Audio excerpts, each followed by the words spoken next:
Oh, she's got spunk, let me tell you. She shoots from the hip, keeps it simple. She's tough. She just tells it like it is. You know, it's all about kids. I just want to say that Betty Solis is a good friend of mine. She is a wonderful lady. Betty is just a true icon among the community. You've got to know that Betty Solis is not your prototypical educator. So she was my elementary principal at Glenwood Elementary, but she was obviously more than a principal, and I've known her all my life, and she's a lifelong friend. My aunt had a private school in Argentina. We had Spanish in the morning from 8 to 12, and then from 1 to 5 we had English. So, you know, I had a true bilingual education. I came to WT in 1958. I graduated in the box in August, yeah, with those black robes on. As soon as I got my degree, I could see my dad walking down the stairs. So that's how proud he was. But it was very hot in there. Then I came back 20 years later and got my master's degree. What was your career? I was an elementary school teacher and then a principal.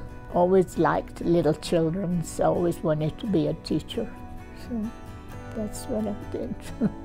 She was a force to be reckoned with, and she did it in a quiet, easy manner, but she did not back down as far as doing what needed to be done and doing the right thing for the kids and the students and her teachers. And I think the patience that she has and the strength that she gives kids and the authority in a nice way to show them that they can be anybody they want to be. I think the earliest memory that really stands out was one that changed my life forever. When I was in 4th grade, I got in trouble, had a single parent, single mom, was kind of acting up, and went to the principal's office for the first and only time ever. And rather than Miss Solis kind of scolding me or really chewing me out or getting in trouble, she just kind of had a talk with me about how hard my mom was working 2 full-time jobs and my potential, and just kind of really encouraged me. I really look back on that because it was truly someone that cared about me. You know, when I first started teaching, it was illegal to speak Spanish to the kids. Then you were supposed to be certified to teach bilingual, and so through WT I got a bilingual certification, and I was the first one here to do that.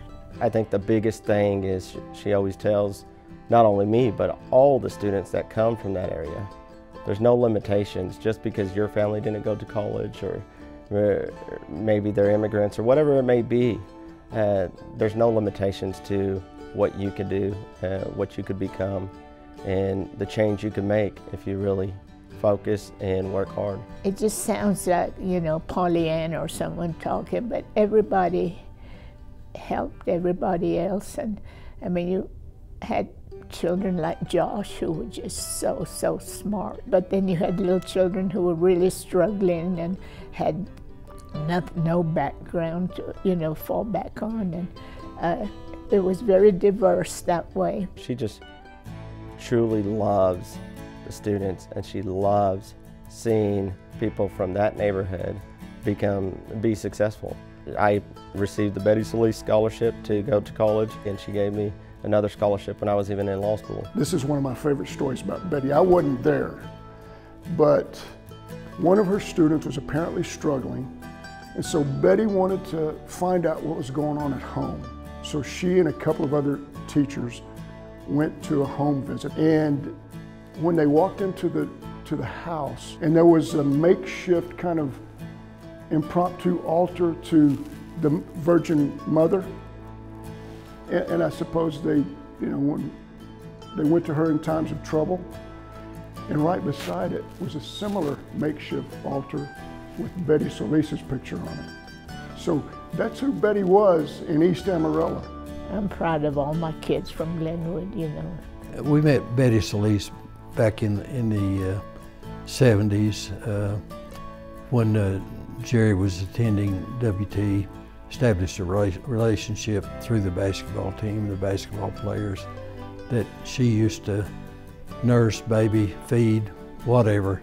I met Betty in the fall of '77, I had walked on for the WT basketball team. And guys on the team from time to time mentioned a nice lady in Amarillo that would fix them dinner. And I went, and it was Betty, and she cooked me a home-cooked, wonderful dinner. And it was a very kind of family-oriented time for those guys who were so far away from their family. She mothered a lot of us. I'm honored to have been a part of that group. Most of them came from a long way away, had never heard of Canyon, Texas.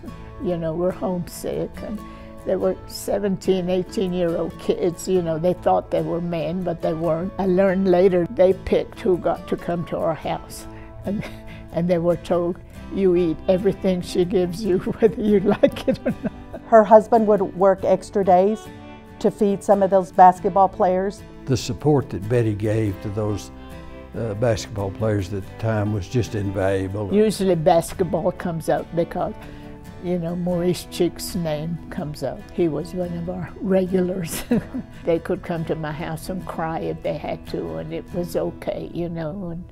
And it was just a different culture that they came to, you know, and I came to too. So, and my husband, you know, it's just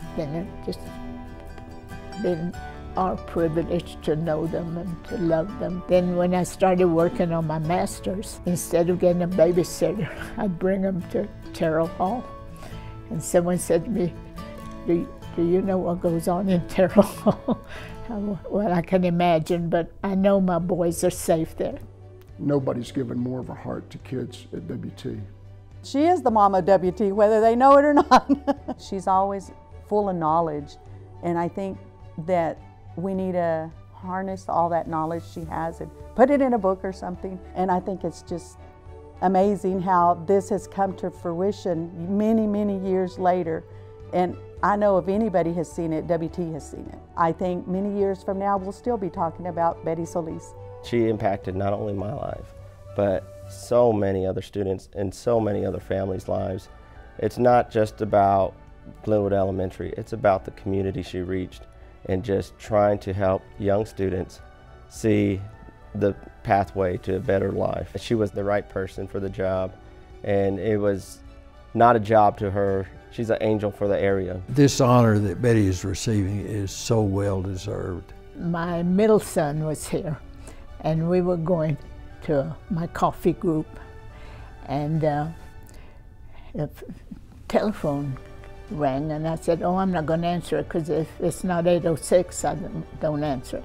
And he goes, oh, go ahead and answer it. So I answered it, and I said, Betty, this is Dr. Wendler from WT. And then he told me. I go, okay, well, thank you. He said, well, congratulations. And so hung up. I said, it was April 1st. So I told Alan, I said, that's April Fool's joke. Not even an 806 number. Then I realized it was from Illinois, and I started thinking, maybe this is true.